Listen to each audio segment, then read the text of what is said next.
अच्छा सुनो, सब्सक्राइब करते वक्त ना घंटी बजा देना ताकि जब मैं ऑनलाइन आऊँ तो तुम्हारे फोन की भी नमस्कार दोस्तों, आप सभी का स्वागत है हमारे YouTube चैनल पर। तो आज हम बात करेंगे डीएलएड द्वितीय सेमेस्टर 2020 प्रश्न पत्र पर आधारित गणित मॉडल पेपर 1। जी हाँ दोस्तों, अगर आप चाहते हैं कि गणित में आपके 25 में से 25 नंबर आए तो आप इस वीडियो को शुरू से लेकर अंत तक देखिएगा। और दोस्तों सबसे अच्छी बात इस वीडियो की पता है क्या होने वाली है? जो दोस्तों अभी हमारा 2020 में जो अभी हमारा पेपर हुआ था कुछ दिन पहले, उसी का दोस्तों मॉडल पेपर आपके सामने है। जी हाँ दोस्तों, क्वेश्चन में थोड़ा सा हेर फेर किया गया है। देखिए दोस्तों, अभी आपके पेपर में यही प्रश्न पत्र आया था, देखिए ठीक है, गणित का। तो दोस्तों ये सब क्वेश्चन थे आपके पेपर में, लेकिन दोस्तों हमने क्वेश्चन में थोड़ा सा हेर फेर किया। जैसे नहीं होता है कि पेपर में थोड़ा सा मतलब लैंग्वेज चेंज हो गई तो क्या हो सकता है। ठीक है, तो दोस्तों आप इस वीडियो को शुरू से लेकर अंत तक देखिएगा तो आपको पता चलेगा कि आखिर आपकी तैयारी अभी क्या है। अगर आपने इस वीडियो में दोस्तों कम से कम 12 नंबर 15 नंबर ले आए तो डेफिनेटली हम कहेंगे आपने एक अच्छा स्कोर किया है। तो आप इस वीडियो को शुरू से लेकर अंत तक देखिएगा। और सबसे अच्छी बात इस वीडियो की क्या है कि दोस्तों ये वीडियो दीपावली के दिन ही रिकॉर्ड की जा रही है, तो अच्छी बात है। तो सभी छात्रों को हैप्पी दिवाली। और हो सकता है कि जब आप इस वीडियो को देख रहे हो तब तक दिवाली समाप्त भी हो गई हो। चलिए ठीक है, तो चलिए आज का पहला क्वेश्चन हम आपके सामने अब रखते हैं। सबसे पहले दोस्त आपके पेपर में बहुविकल्पीय प्रश्न आते हैं 5 ठो। देखिए हमने आपको बार बार कहा कि अगर आपने 5 में से 5 नंबर बहुविकल्पीय के सही कर लिए तो 99% दोस्तों आपके पास होने की गारंटी हो जाती है, 1% आप फेल होते हैं। तो चलिए दोस्तों आज का पहला बहुविकल्पीय प्रश्न देखेंगे। एक त्रिभुज की दोस्तों भुजाएं दी गई है 2 सेंटीमीटर, 3 सेंटीमीटर और 5 सेंटीमीटर है, तो त्रिभुज होगा।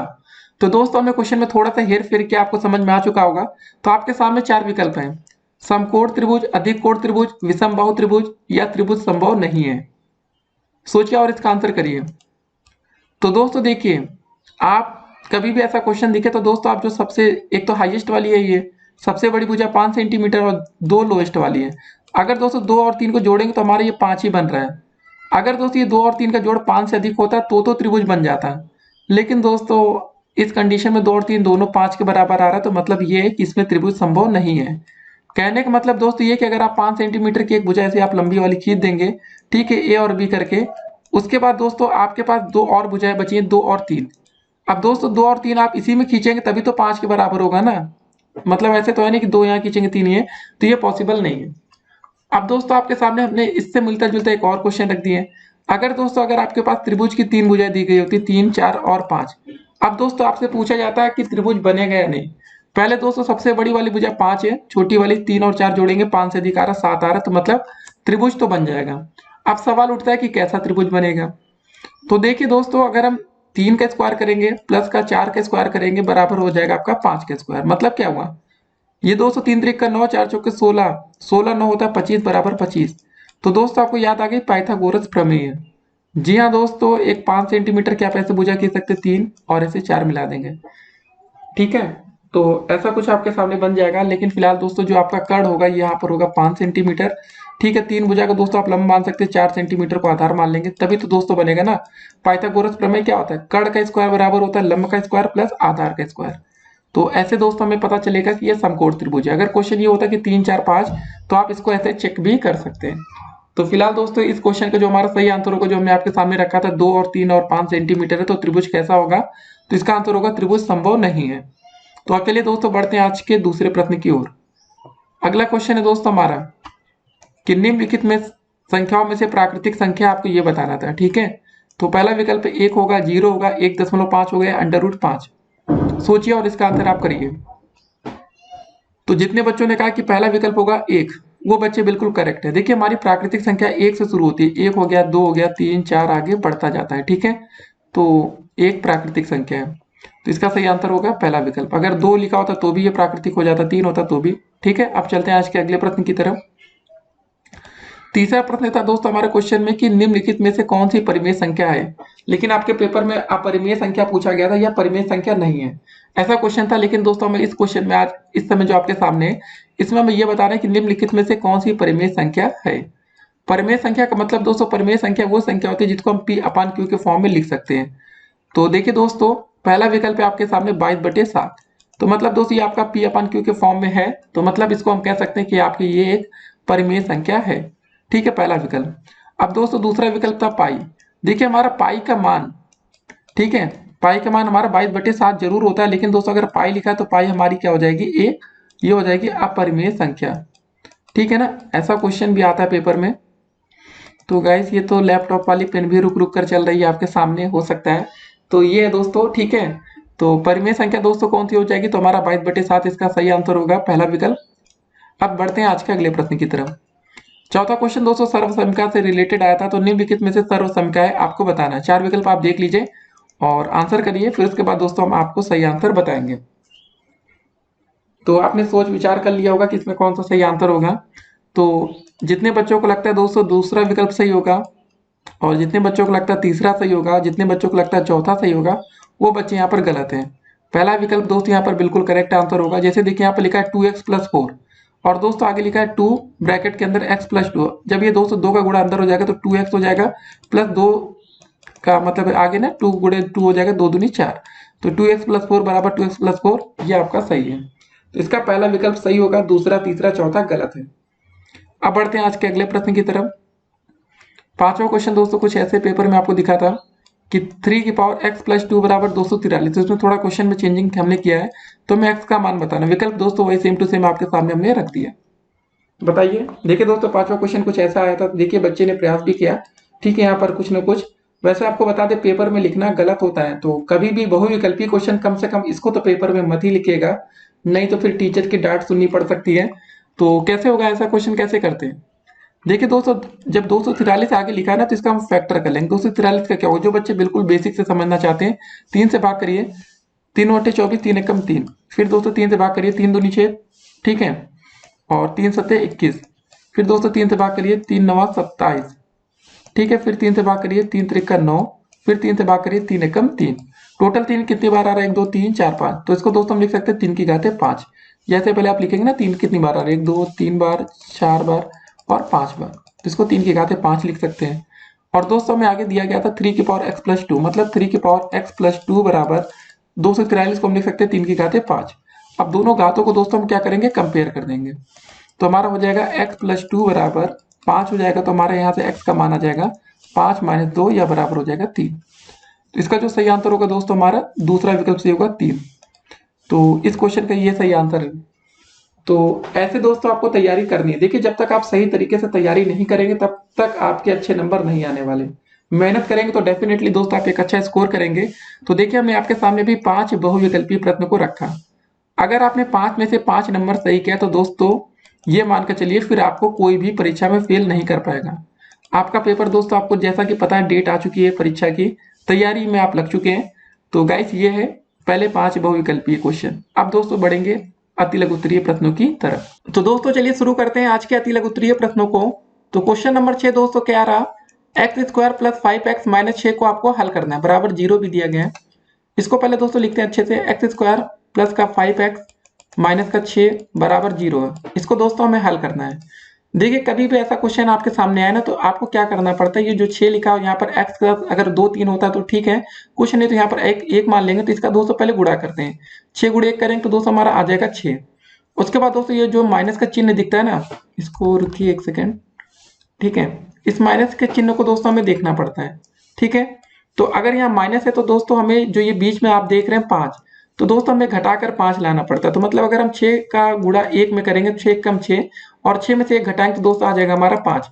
गुणा करने पर 6 मिलेगा और घटाने पर ये 5 मिलेगा, तो सही है। अब दोस्तों इसको कैसे सॉल्व करेंगे अगले लाइन में देखिए। इसको दोस्तों लिख सकते हैं x² + का 6x - का x - का 6 बराबर 0। ये दोस्तों कहाँ से आया, हमने दोस्तों देखा था ना कि 6 × 1 किया तो 6 कम 6 और 1 घटाया तो 5 आ गया। और दोस्तों 6x में से x घटाएंगे तो 5x प्लस का ही आएगा। तो मतलब कोई भी चेंज यहाँ पर नहीं हुआ। अगली लाइन में दोस्तों क्या लिखेंगे, यहाँ से x कॉमन ले लेंगे तो बचेगा हमारा x + का 6, ठीक है। इसमें से अगर हम इतना कॉमन ले लेंगे और यहाँ दोस्तों कुछ नहीं तो यहाँ -1 कॉमन ले लेंगे तो यहाँ पर x और अंतर हो जाएगा प्लस का 6 बराबर 0। तो दोस्तों ये दोनों ब्रैकेट इधर है ना, x + 6 x + 6 दोनों तरफ है, तो यहाँ से x + 6 को हम कॉमन कर लेंगे तो हमारा बचेगा x और ये -1 = 0, ठीक है। ये आगे दोस्तों हमें इसको हल करना था, तो यहाँ से हम x का मान निकाल सकते हैं। तो अगर एक बार पहले हम लिख लिए x + 6 बराबर 0, तो दोस्तों हमें x का मान मिलेगा -6। दूसरी तरफ दोस्तों यहाँ पर हम लिख लेंगे x - 1 = 0, तो हमें x का मान मिल जाएगा +1। तो दोस्तों यहाँ से हमारा जो x का मान आ जाएगा वो -6 आ जाएगा और +1 आ जाएगा। यही हमारा आंसर हो जाएगा। तो ऐसे क्वेश्चन दोस्तों पेपर में आपके आते हैं, तो आपको तैयार रहना है। तो चलिए क्वेश्चन नंबर 7 की तरफ हम बढ़ेंगे। क्वेश्चन है दोस्तों कि 15 पुस्तकों का मूल्य 25 पुस्तकों के मूल्य से 14 रुपए कम है। ठीक है ना। एक पुस्तक का आपको मूल्य ज्ञात करना है। तो दोस्तों ऐसे क्वेश्चन में हम पहले मान लेते हैं कि माना पुस्तकों का मूल्य हमारा कितना है, वो x रुपए है। तो दोस्तों 15 पुस्तकों का मूल्य हो जाएगा 15x और 25 पुस्तकों का मूल्य हो जाएगा 25x। ठीक है। इसमें क्वेश्चन में बोला है कि 25 पुस्तकों का जो मूल्य है ना, वो 15 पुस्तकों का मूल्य से मतलब जो भी है 14 रुपए कम है। इसको आगे से समझिए। जो हमारा 15 पुस्तकों का मूल्य है 25 पुस्तकों के मूल्य से 14 रुपए कम है। तो दोस्तों इसको कैसे लिखेंगे, इसको हम दो तरीके से लिख सकते हैं। एक तो दोस्तों हम जैसे जैसे क्वेश्चन बोल रहा है कि 15 पुस्तकों का मूल्य 25 पुस्तकों के मूल्य से 14 कम है, तो इसको हम ऐसे लिख सकते हैं कि 15x बराबर 200 लिख सकते हैं 25x माइनस 14। ठीक है, बोला गया ना क्वेश्चन में जैसा। या तो दोस्तों आप दूसरे तरीके से इसको ऐसे लिख सकते हैं 25x माइनस का 15x बराबर 14। ठीक है, दो तरीके से आप लिख सकते हैं। तो अगर आप ऐसे लिखते हैं तो इसका मतलब दोस्तों क्या हो जाएगा, 14 इधर आ जाइए, राइट साइड में ले आइए, मतलब लेफ्ट में ले आइए। तो दोस्तों इधर हो जाएगा 14 बराबर इधर हो जाएगा 25x माइनस का 15x। ठीक है, तो दोस्तों हमारे x का मान क्या आ जाएगा, यहाँ से घटाएंगे 25 में से 15 गया, बचेगा 10x। ठीक है, तो यहाँ से दोस्तों अगर हम x का मान निकालेंगे हो जाएगा 14/10। तो हमारा x का जो मान आ जाएगा वो हो जाएगा 1.4 रुपए। ठीक है, ये हमारा आंसर हो जाएगा। 1.4 रुपए काफी सस्ती किताबें हो गई। ठीक है, तो ऐसे क्वेश्चन पेपर में आपके आते हैं। तो हमें एक पुस्तक का मूल्य चाहिए, तो हमारे एक पुस्तक का मूल्य आ गया। अगर दोस्तों हमें 25 पुस्तक का मूल्य निकालना होता तो 25 गुणे 1.4 कर देंगे। 15 पुस्तक का मूल्य निकालना होगा तो 15 गुणे 1.4 कर देंगे। ठीक है, जैसा भी आपको समझ में आ जाए वैसे आपको कर लेना। एक नंबर का क्वेश्चन ऐसा नंबर मतलब ऐसा क्वेश्चन पेपर में आ सकता है। अब दोस्तों बढ़ते हैं आज के अगले प्रश्न की तरफ। क्वेश्चन है दोस्तों आपका x प्लस 1/x बराबर 5। तो आपको यहाँ पर एक्स स्क्वायर दोस्तों लिखा है। ठीक है, x square plus 1/x square का मान ज्ञात करना है। क्वेश्चन दोस्तों कुछ ऐसा पूछा जाएगा पेपर में, x प्लस 1/x बराबर आपका दिया गया है 5। तो आपको दोस्तों बताना पड़ेगा कि एक्स स्क्वायर प्लस का 1/x स्क्वायर का मान क्या होगा। यहाँ दोस्तों x की जगह a भी दिया जा सकता है, a b c d कुछ भी। देखिए जब कभी भी ऐसा क्वेश्चन आपके सामने आ जाए तो दोस्तों जो ये दिया गया है इसमें क्या करेंगे, दोनों पक्षों का वर्ग कर देंगे। तो हो जाएगा x प्लस 1/x का होल स्क्वायर बराबर दोस्तों इधर हो जाएगा 5 का स्क्वायर। तो इधर दोस्तों जब वर्क करेंगे तो ए स्क्वायर प्लस बी स्क्वायर का फार्मूला जो होता है हमारा ए मतलब ए प्लस बी का होल स्क्वायर, देखिए लिख देते हैं साइड में। ए प्लस बी का होल स्क्वायर का फार्मूला क्या होता है, ए स्क्वायर प्लस का बी स्क्वायर प्लस का 2ab। ठीक है, तो दोस्तों ए स्क्वायर की जगह हो जाएगा एक्स स्क्वायर प्लस का बी की जगह 1/x का स्क्वायर प्लस टू 2 ए की जगह दोस्तों x हो जाएगा x इंटू बी की जगह 1/x हो जाएगा बराबर 5 का स्क्वायर हो जाएगा हमारा 25। ये x से x जाएगा कट, तो दोस्तों यहाँ बचेगा x square plus 1/x square बराबर दोस्तों हो जाएगा ये 25। ये प्लस का 2 था इधर जाएगा माइनस का 2 हो जाएगा, या बराबर इसको 23 लिख देंगे। ठीक है, तो हमारा आंसर यही आ गया। तो इसको अच्छे से लिख देंगे answer, x square plus 1/x square बराबर हो गया हमारा 23। क्या हो गया 23। ठीक है, ये हमारा आंसर हो गया। कभी कभी दोस्तों ऐसा क्वेश्चन आ जाए बहुविकल्पी में, तो आप इसको कैसे करेंगे, अगर कभी ऐसा क्वेश्चन आ जाए तो दोस्तों अगर x प्लस 1/x बराबर 5 या कुछ भी दिया गया हो तो हमें x square plus 1/x square का मान ज्ञात करना हो। इसका सिंपल सा फार्मूला याद रखिएगा, बी स्क्वायर माइनस का 2 होता है। b का मतलब दोस्तों ये 5 रहेगा, तो 5 के स्क्वायर 25 माइनस 2 करेंगे आ जाएगा 23। तो ये भी दोस्तों एक तरीका हो सकता है शॉर्टकट का। ठीक है, अब बढ़ते हैं आज के अगले प्रश्न की तरफ। नवा क्वेश्चन दोस्तों कैसा पेपर में आया था आपके कि एक बगीचे में 1600 पौधे, वहां 2500 लिखा था कुछ समथिंग। प्रत्येक पंक्ति में उतने ही पौधे लगे हैं जितने बगीचे में कुल पंक्तियां हैं। प्रत्येक पंक्ति में कुल कितने पौधे लगे आपको ये बताना है। तो मतलब दोस्तों एक बगीचे में टोटल 1600 पौधे हैं और क्वेश्चन आगे बोला कि प्रत्येक पंक्ति में उतने ही पौधे लगे। मान लेते दोस्तों कि प्रत्येक पंक्ति में x पौधे लगे जितने कि दोस्तों बगीचे में कुल पंक्तियां हैं। तो मतलब दोस्तों पंक्तियां और पौधे x x है, तो मतलब x गुणे x बराबर दोस्तों आपको जो मान दिया गया है वो 1600 है। तो यहाँ से दोस्तों हमारा एक्स स्क्वायर बराबर आ जाएगा 1600, या दोस्तों हम लिख सकते हैं x बराबर हो जाएगा अंडर रूट का 1600। तो 1600 को दोस्तों हम क्या लिख सकते हैं आपको पता है, 1600 को लिख सकते हैं हम लोग 40 गुणे 40। थोड़ा वो तरीका आपको पता होगा तो बेहतर होगा। तो यहाँ से x का 2 40 लिखा तो 1 40 बाहर आ जाएगा, तो टोटल हमारी 40 पंक्तियां हो जाएंगी। मतलब प्रत्येक पंक्ति में कुल कितने 40 पौधे 40 पंक्तियां, ये हो गया 40 पौधे, इसका आंसर हो गया। लेकिन आपको बता दें अंडर रूट 1600 का मान हमने निकाला कैसे है। देखिए अंडर रूट 1600 को दोस्तों अगर आसान तरीके से आप चाहे निकालना तो इसको हम लिख सकते हैं 16 गुणे 100 लिख सकते हैं ना। ठीक है, तो अंडर रूट 16 को लिख सकते हैं 4 गुणे 4 और 100 को लिख सकते हैं 10 गुणे 10। तो दोस्तों जब 2 का जोड़ा बना लेते हैं, जब आपका रूट होता है, तो दोस्तों क्या निकलेगा, 2 4 में से एक 4 निकल जाएगा, 2 10 में से एक 10 निकल गया, तो 10 गुणे 4 हो गया 40। तो यहाँ से दोस्तों हमने ऐसे किया था, जैसे भी आपको समझ में आ जाए आपको कर लेना है। देखिए मैथ का पेपर जब होता है ना, तो आप नर्वस हो जाते हैं, डर जाते हैं। डर के देखिए काम नहीं चलने वाला गाइस, क्योंकि अभी आपको आगे भी बहुत पेपर देने हैं। 10 नंबर क्वेश्चन था कि अगर एक पुस्तक का मूल्य हमारा x+1 रुपए है, इसी प्रकार दोस्तों 10 पुस्तकों का मूल्य आपको ज्ञात करना है। ठीक है, मतलब एक पुस्तक का मूल्य इतना है, तो 10 पुस्तक का मूल्य कितना होगा। देखिए समझिए एक तरह से, अगर दोस्तों हम आपसे बोले कि एक किताब या एक पुस्तक का मूल्य 2 रुपए है, 2 रुपया, ठीक है, तो बताइए दोस्तों कि 10 पुस्तक का मूल्य कितना होगा। जब एक पुस्तक 2 रुपए की है, तो 10 पुस्तक कितनी हो जाएगी, 10 गुणे 2 करके 20 रुपए कर देंगे। ठीक है, बस वही चीज इसी में ऐसा कुछ मेथड अपनाना है, ठीक है ना। तो आपको बिल्कुल डरना नहीं है, समझदारी से करेंगे तो सब हो जाएगा। एक पुस्तक का मूल्य हमें दिया गया x+1 रुपए, और दोस्त हमें बताने इसी प्रकार 10 पुस्तक का मूल्य, तो सिंपल था, इसका 10 से गुणा कर देंगे। तो इसका 10 से गुणा करेंगे तो हो जाएगा 10 इंटू एक्स, तो 10x हो जाएगा प्लस 10 एकम 10। ये हमारा दोस्तों आंसर हो जाएगा। तो यहाँ कुछ लिखा नहीं था रुपए सुपए, अगर रुपए ऊपर लिखा होता तो रुपए लिख देते, पैसा होता तो पैसा लिख देते। बात खत्म करते हैं। अब चलिए दोस्तों चलते हैं आज के अगले प्रश्न की तरफ। 11 नंबर क्वेश्चन था कि -1/2 तथा 5/4 के मध्य दो समदूरस्थ संख्याएं ज्ञात करना था। देखिए अगर ऐसा क्वेश्चन आ जाए, हमने सेम टू सेम क्वेश्चन रखा है, इसमें कुछ चेंजेस नहीं किया। 1/2 तथा लिखा है 5/4। पहले दोस्तों दोनों का आप हार बराबर कर लीजिए। यहाँ देखिए 4 है, यहाँ पर 2 लिखा है, तो दोस्तों यहाँ पर 4 करने के लिए आप 2 से गुणा कर दीजिए, 2 से भाग कर देंगे। गुणा भाग हमने क्यों किया पता है, अब ये 2 2 काट देंगे तो दोस्तों -1/2 जो था वैसा ही हो जाएगा। इसलिए दोस्तों थोड़ा बहुत दिमाग लगा के काम चलाते हैं। तो यहाँ दोस्तों 2 से गुणा भाग कर दिया तो ऊपर हो जाएगा -2 बटे नीचे 4 हो जाएगा। दूसरा दोस्तों हो जाएगा 5/4। अब इससे क्या हो जाएगा दोस्तों, हम थोड़ी समदूरस्थ निकालने में आसानी हो जाएगी। एक आप ऐसे एक सीधी लाइन खींच लेंगे, ठीक है, बीच में दोस्तों ऐसा करेंगे, बीच में हमने 0 मान लिया। तो दोस्तों इधर पहले हो जाएगा 1/4 आ जाएगा, फिर 2/4 आ जाएगा, 3/4, 4/4 और 5/4 इधर ले लिया। अब -2/4 जाना तो पहले -1/4 हो जाएगा, फिर दोस्तों माइनस का 2/4 हो जाएगा। ठीक है, 2/4 ये दोस्तों हो गई संख्या है। अब हम मतलब हमें इसके मध्य के दो समदूरस्थ बताना था, दो मध्य के। तो दोस्तों अगर इधर से 3 संख्या छोड़ दें, इधर से भी 3 संख्या जोड़ दें, तो ये बीच का बचेगा ना 2 ठो, ये बचेगा ना खाली 1/4 और 2/4। तो दोस्तों ये हमारी 1/4 और 2/4 बीच के दो समदूरस्थ तो हो जाएंगे। ठीक है, यहाँ तक हो गया। तो गाइस हमारे यहाँ पर अति लघु उत्तरीय क्वेश्चन सब समाप्त होते हैं। तो पहले 11 नंबर के प्रश्न दोस्तों यहाँ पर कंप्लीट हो रहे हैं। अब चलिए शुरू करेंगे आज के लघु उत्तरीय प्रश्नों को। तो दोस्तों चलिए शुरू करते हैं आज के लघु उत्तरीय प्रश्नों को। तो क्वेश्चन नंबर हमारा 12 क्या रहा, x की घाते 4y माइनस एक्स वाई की घाते 4 का गुणनखंड आपको ज्ञात करना है। सेम क्वेश्चन पेपर में आया था आपके, x की power 4y minus x y की पावर 4, इसका गुणनखंड हमें ज्ञात करना है। अब दोस्त इधर भी x है, इधर भी y, इधर एक्स वाई, दोनों में आपको एक्स वाई दिख रहा है। तो अगर हम एक्स वाई को कॉमन लेंगे, देखिए दोस्तों यहाँ पर x की घाते 1 कॉमन है, y की घाते 1 कॉमन लिए, तो यहाँ पर x की घाते 4 था, जब 1 कॉमन ले ली तो दोस्तों कितना बचेगा, x की घाते 3 बचेगा ना।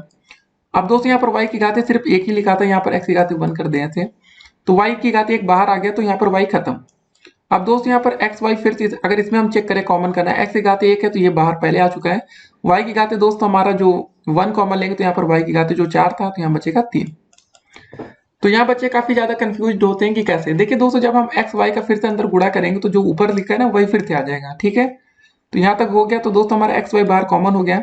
ये दोस्तों क्या होगा, फार्मूला हो गया आपका। फार्मूला आपने पढ़ा होगा ए क्यूब माइनस का बी क्यूब। क्या होता है फार्मूला, ब्रैकेट में ए माइनस बी होता है पहले, फिर A square plus B square plus का ए बी होता है। बस इतना सा फार्मूला है, वही लिख देंगे, आंसर आ जाएगा। तो ये हो जाएगा पहले एक्स माइनस का वाई, दूसरे ब्रैकेट में हो जाएगा दोस्तों x square plus y square plus का एक्स वाई। ठीक है, ये हमारा आंसर हो जाएगा। तो दोस्तों ऐसे क्वेश्चन पेपर में आते तो अभी से आपको तैयारी में लगना पड़ेगा, तभी आप एक अच्छा स्कोर कर पाएंगे, नहीं तो फिर सब कुछ बेकार है।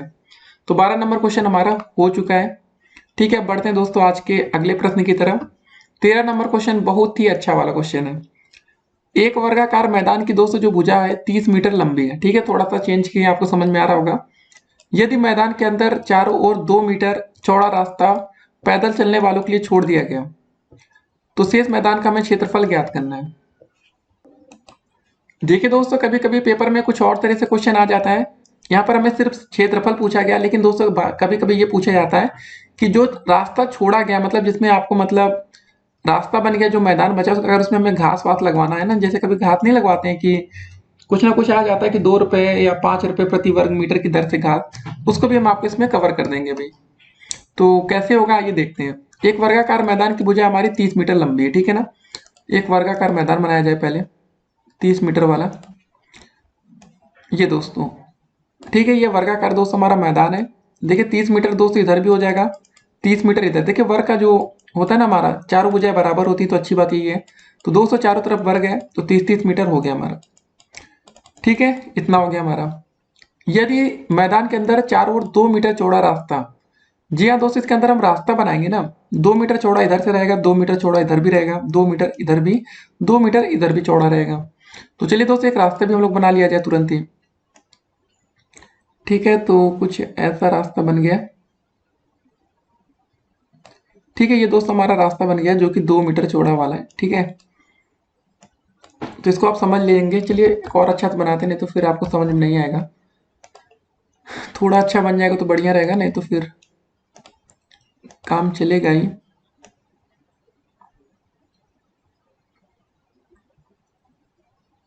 तो ठीक है,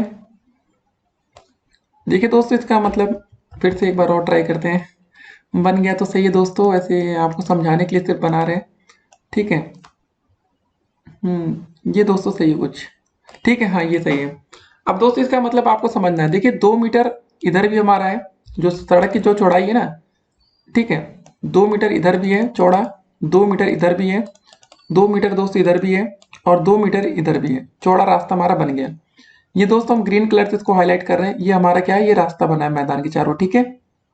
ये हमने रास्ता बना दिया है, ठीक है। पूरा मैदान दोस्तों हमारा 30 मीटर लंबा था, लेकिन अब हमें समझना पड़ेगा जो ये दोस्तों अंदर वाला जो मैदान बचेगा ना, मतलब देखिए चारों 2 मीटर चौड़ा रास्ता पैदल चलने वालों के लिए छोड़ दिया गया है। शेष मैदान का क्षेत्रफल ज्ञात करना है। मतलब शेष का मतलब दोस्तों ये आता है हमारा, ये पूरा अंदर जो आप देख रहे हैं बीच में, इसका हमें क्षेत्रफल ज्ञात करना है। टोटल दोस्तों हमारी मैदान की जो लंबाई थी पहले वो 30 मीटर थी। अब दोस्तों इस मैदान की लंबाई कितनी बची पहले आप ये बताइए। देखिए 2 इधर से माइनस हो रहा है, 2 इधर से माइनस हो रहा है। तो दोस्तों जब 30 में से हम 4 घटा देंगे तो बचेगा कितना हमारा, 26 मीटर बचेगा ना। तो इसकी जो ये लंबाई होगी 26 मीटर आ गई। अब दोस्तों अगर इधर से देखें तो 2 ऊपर से माइनस हो रहा है, 2 नीचे से हो रहा है। तो दोस्तों यहाँ भी जो 30 था पहले ये टोटल, अब ये हो गया 26। क्योंकि दोस्तों 30 में से हम कैसे कैसे घटा रहे हैं, पहले 2 घटा रहे हैं, 2 और घटा रहे हैं। तो इधर भी 26 आ गया, इधर भी 26 हो जाएगा भाई, वर्ग है चारों बराबर हो जाएगी। तो ये, तो दोस्तों अब हमें जो छोटा वाला अंदर वाला है ना, जो छूटा है, इसका अगर हम क्षेत्रफल निकालेंगे तो दोस्तों वर्ग का जो क्षेत्रफल का फार्मूला होता है वो सिंपल सा होता है भुजा का स्क्वायर। भुजा का स्क्वायर का मतलब 26 गुणे 26 कर देंगे, आपको आंसर मिल जाएगा। गुणा करिए, 6 छंग 36, 6 दूनी 12, 3 15, 2 छंग 12 को 2, 2 दूनी 4, 1 5, 6 हो जाएगा, 5 2 7 हो जाएगा, ये हो जाएगा 6, 676 दोस्तों। यहाँ पर देखिए मीटर में दिया गया तो ये हो जाएगा हमारा मीटर का स्क्वायर, या इसको आप लिख सकते हैं 676 वर्ग मीटर, ठीक है। तो दोस्तों ये बीच का जो हमारा था, जो मैदान बच रहा था, उसका जो क्षेत्रफल आया वो 676 आया। अब दोस्तों इसमें अगर क्वेश्चन ऐसा आ जाता कि भाई जो अंदर का आपका क्षेत्रफल हमने निकाल लिया, ठीक है, फिलहाल हमारा ये पर फाइनल आंसर हो जाता है। लेकिन कभी कभी क्वेश्चन ये पूछ लिया जाता है, अब इसी के अंदर हमें घास वास भी लगवानी है, ठीक है। आपका मन करके चलो हम जा रहे हैं घास लगवाने, और घास लगवाने का खर्चा है 2 रुपए प्रति वर्ग मीटर की दर से, ठीक है। इसको समझिए पहले आप, अगर आप घास लगवाएंगे तो 2 रुपए प्रति मीटर वर्ग की दर से भाई घास वास भी लगेगा। तो अब इसका जो खर्चा आएगा दोस्तों, अगर मान लेते कि इसमें घात लगवाने का जो खर्चा आता है 2 रुपए प्रति वर्ग मीटर की दर से, ठीक है। तो पूरे क्षेत्रफल को मैं क्या करते हैं दोस्तों, जो हमारा आया था जैसे 676 आया था, तो 676 का 2 रुपए से गुणा कर देते तो मतलब कितना आ जाता, 2 छंग 12 का 2, 2 सत्रह 14 1 15, 2 छंग 12 1 13, इतना रुपए दोस्तों आ जाता हमारा। तो ये दोस्तों घात लगवाने का अगर खर्चा वर्चा करके ऐसे क्वेश्चन होता है तो हम इसको आगे कर देते हैं, ठीक है। जो भी क्षेत्रफल आता है उसमें दोस्तों लिखा होता है कि 2 रुपए प्रति वर्ग मीटर की दर से घात लगवाना है या कुछ और लगवाना है आपको, तो वैसे आप इसको कर सकते हैं। तो हो गया 13 नंबर क्वेश्चन। बढ़े अगले क्वेश्चन की तरफ। जी हाँ दोस्तों, इस क्वेश्चन में काफी बच्चे कंफ्यूज हुए कि दो समरूप त्रिभुजों के परिमाप क्रमशः 40 सेंटीमीटर और 50 सेंटीमीटर है। पहले और दूसरे त्रिभुज के क्षेत्रफल का अनुपात आपको ज्ञात करना है।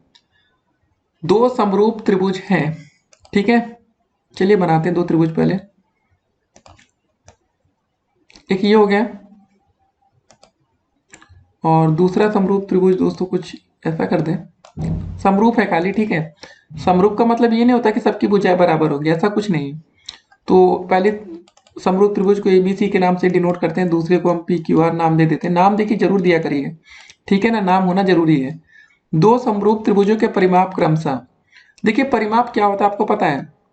जो पहला त्रिभुज का परिमाप दिया गया 240 सेंटीमीटर। परिमाप का मतलब होता है दोस्तों तीनों भुजाओं का जोड़।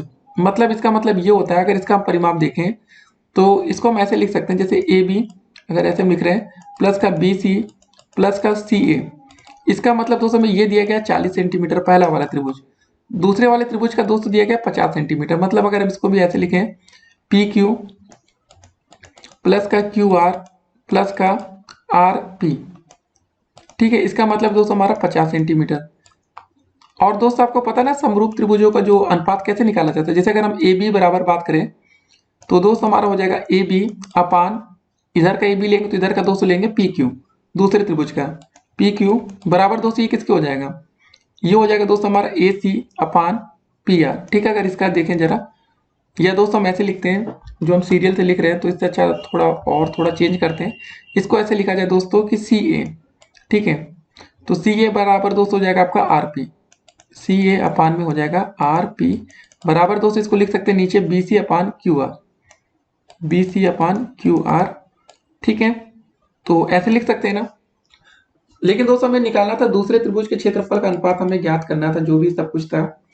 तो कैसे होगा अब देखते हैं। देखिए एक चीज और है दोस्तों, हमारे पास क्या ज्ञात है, बराबर दोस्तों में इसका जो परिमाप था इसको लिख सकते हैं ए बी प्लस का बी सी प्लस का सी ए बटे में दोस्तों पी क्यू प्लस का क्यू आर प्लस का आर पी, ठीक है। दोस्तों इसका पूरा मान क्या था ऊपर, इसका मान था ऊपर 40, नीचे दोस्तों मान था हमारा 50, ठीक है भाई। दोस्तों लिख लेंगे पूरा A B upon P Q बराबर C A upon R P बराबर दोस्तों B C upon Q R, ठीक है। ये दिया गया था। तो ये दोस्तों हमारा परिमाप का अनुपात आ गया नॉर्मली।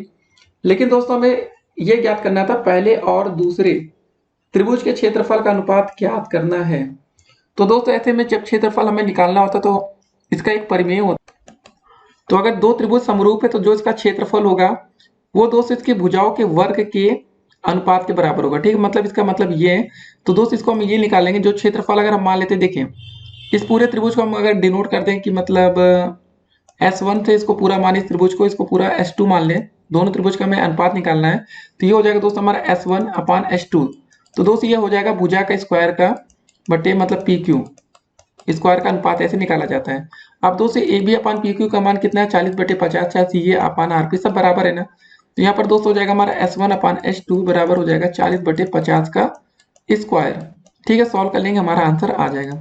40 का स्क्वायर का मतलब दोस्तों क्या हो जाता है 40 गुणे 40 ऊपर लिखेंगे, नीचे 50 का मतलब हो गया 50 गुणे 50, 1 0 2 0 ये कट गया, ऊपर हो जाएगा 4 चौको 16, नीचे हो जाएगा 25। तो दोस्तों S1 अपान S2 ये दोस्तों हमारा जो अनुपात आएगा 16:25 हो जाएगा। आप ऐसे लिखिएगा S1, एक सेकेंड, ठीक है, ऐसे S1 अनुपात S2 बराबर दोस्तों लिखेंगे 16:25, ठीक है। ये हमारा सब फाइनल आंसर हो जाएगा।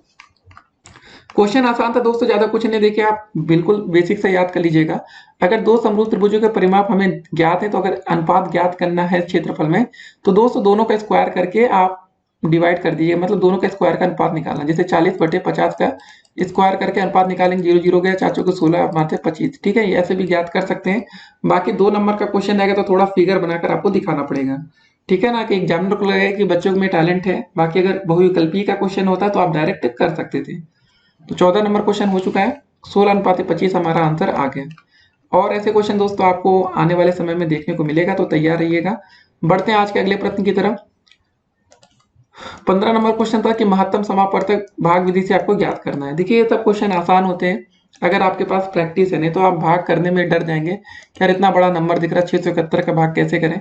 पहले दोस्तों आप दो को लेंगे, 671 781 में भाग करिए, एक बार जाएगा 6 7 1, एक में से एक गया, यहाँ बचेगा 0, इसको घटा रहे हैं दोस्तों, 8 में से 7 गया, बचेगा 1, यहाँ 1, यहाँ आ गया 6 7 1, कितनी बार दोस्तों जाएगा अब इसको देखना होगा हमें, ठीक है। तो 11 छंग 66 होता है, 6 बार लेकर जाएंगे दोस्तों, 0 6 6, यहाँ बचेगा 1, घटाएंगे तो 7 में से 6 क्या, एक बचे, कट्टम कट्टम, या 1 1 0 आ गया दोस्तों।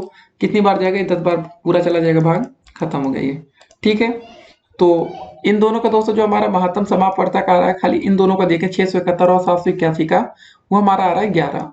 ठीक है, अब दोस्तों 11 से भाग करें अगर 1441 में चला जाता तो ठीक है, ये 1441, 11 से भाग करके जरा देखा जाए, 11 कम 11, यहाँ बचेगा 3, 14 में से 11 गया, 3 बचा ना, फिर यहाँ बचेगा 4, 11 3 दोस्तों होता है हमारा 33, 4 में से 3 गया, 1, फिर 11 कम 11।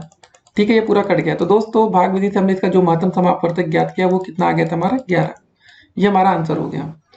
तो ऐसे करें तो 2 नंबर आपको डेफिनेटली मिलेगा। अब बढ़ते हैं आज के अगले प्रश्न की तरफ। 16 नंबर क्वेश्चन कह रहा हमारा कि 5 7 15 17 9 19 11 और 17 की माध्यिका ज्ञात करना है। कभी भी माध्यिका का क्वेश्चन आ जाए तो सबसे पहले दोस्तों आप उसको आरोही या अवरोही क्रम में लिखेंगे। आरोही क्रम का मतलब होता है बढ़ता हुआ क्रम। सबसे छोटी संख्या दोस्तों यहाँ पर कितनी हो जाएगी, 7 हो जाएगी। ठीक है, फिर 7 के बाद 9 दिख रहा है हमें, 7 हो गया, 9 हो गया, उससे पहले देखिए 5 भी था, इसको जरा ध्यान से लिखेंगे नहीं तो गलती हो जाएगी। 5 7 9। ठीक है, उसके बाद दोस्तों हमारा क्या दिख रहा है, 11। उसके बाद दोस्तों दिख रहा है हमारा 15। उसके बाद दोस्तों 17 देखिए 2 बार लिखा है। उसके बाद 19 है। एक बार टोटल संख्याओं को यहाँ काउंट कर लीजिएगा, 1 2 3 4 5 6 7 8। यहाँ पे गिन लीजिएगा 1 2 3 4 5 6 7 8। कुछ छूटा तो नहीं ना, गलती हो जाती है। 8 है मतलब n का मान दोस्तों हमारा 8 आ रहा है। देखिए जब कोई भी संख्या सम संख्या होती है तो उसका जो फार्मूला लगता है माध्यिका का, तो माध्यिका निकालने के लिए हमारा इसका फार्मूला क्या लगेगा, इसको जरा देखेंगे। इसका फार्मूला होता है n/2 वह पद, ठीक है, प्लस का दोस्तों होता है हमारा n/2 प्लस 1 वह पद, बटे में दोस्तों होता है हमारा 2। इसको सॉल्व करना है। n का मतलब दोस्तों हो जाएगा हमारा 8 आया, तो 8/2 वह पद पूरा लिखेंगे आप बढ़िया से। यहाँ दोस्तों 8/2 प्लस 1 वह पद।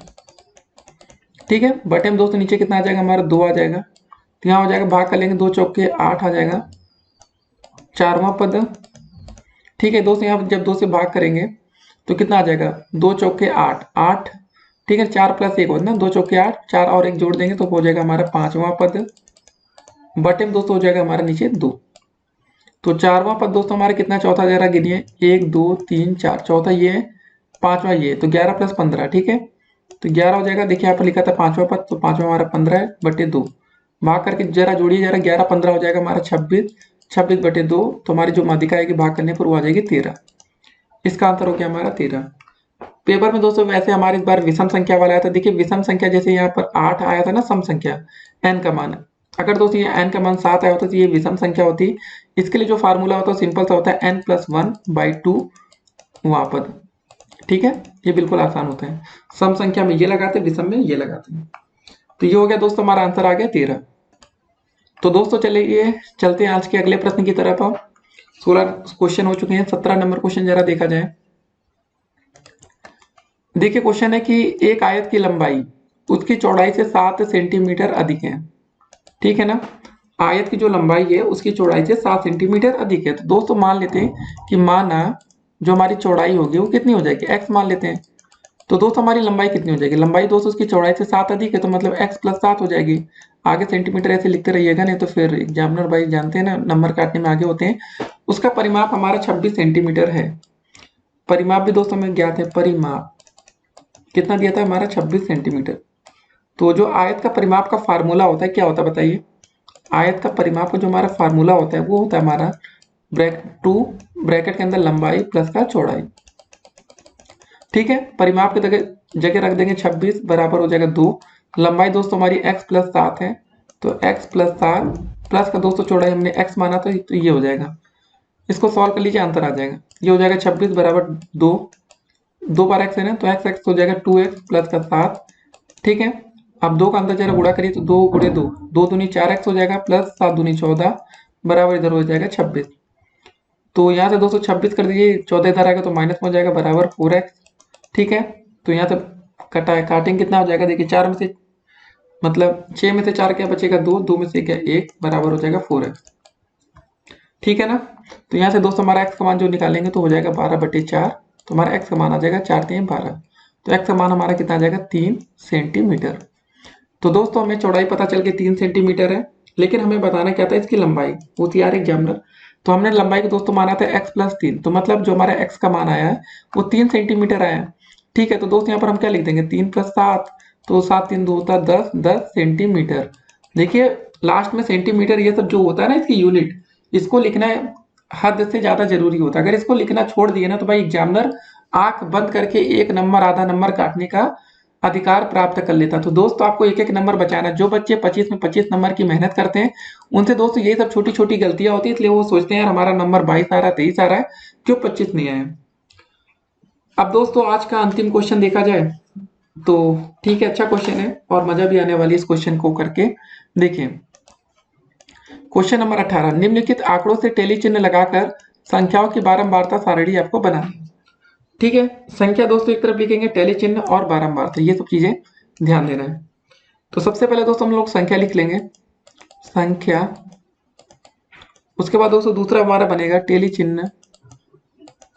ठीक है, कॉपी पर आप लोग बढ़िया सजा कर लिखिएगा कि थोड़ा बहुत गलत भी करें ना तो एग्जामिनर एक आधा नंबर आपको देकर जाए। बारंबारता, देखिए मैथ में भी दोस्तों आपको एक भी क्वेश्चन छोड़कर नहीं आना होता है। जिन बच्चों की बैक लगती है तो वो बच्चे क्या करते हैं, जब कुछ नहीं आता ना तो फिर होता है ना टेंशन में आ जाते बच्चों के और क्वेश्चन तक कॉपी सादी छोड़ देते, तो ऐसा आपको नहीं करना है। तो संख्या में दोस्तों क्या क्या लिखा है इसको जरा देखेंगे। उससे पहले दोस्तों आप लोग क्रम बना लीजिएगा, थोड़ा सीरियल से लिखेंगे तो बढ़िया लगेगा। संख्या दोस्तों पहले कौन कौन सी है, 6 लिखिए, 7 लिखिए। ठीक है, फिर दोस्तों हमारी 8 तो है नहीं, 9 है, 12 है, 14 और 15 है। ठीक है, अभी आपको हम दिखा रहे हैं, परेशान मत होइएगा। 6 दोस्तों देखिए यहाँ पर 6 था, 7 था, 9 था, 14 था, 15 था और 12 था। ये अब ये सब संख्या बार बार रिपीट हो रही है, ठीक है ना।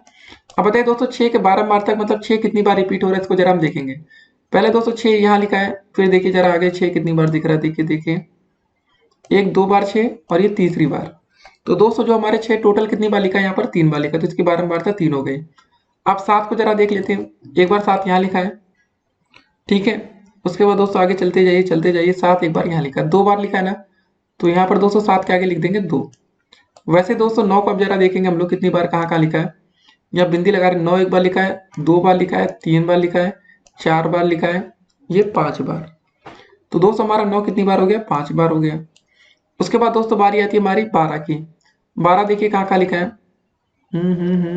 ये 12 हो गया दोस्तों, एक बार, 2 बार, 3 बार। तो 12 हमारा टोटल 3 बार लिखा है। उसके बाद दोस्तों नंबर किसका आता है हमारा, 14 का।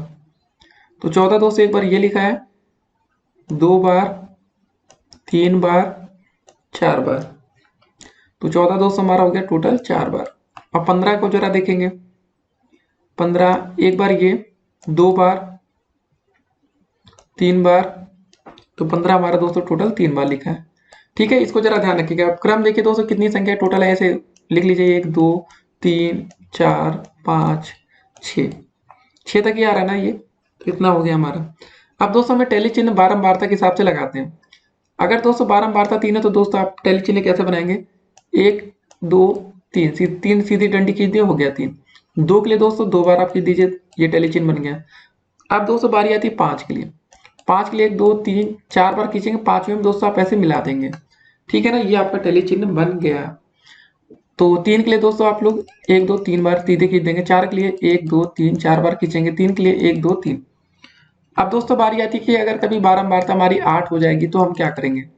इसके लिए दोस्तों पहले 5 बनाइए, 1 2 3 4 5 हो गया, ठीक है, आपने ऐसे मिला दिया, 5 हो गया।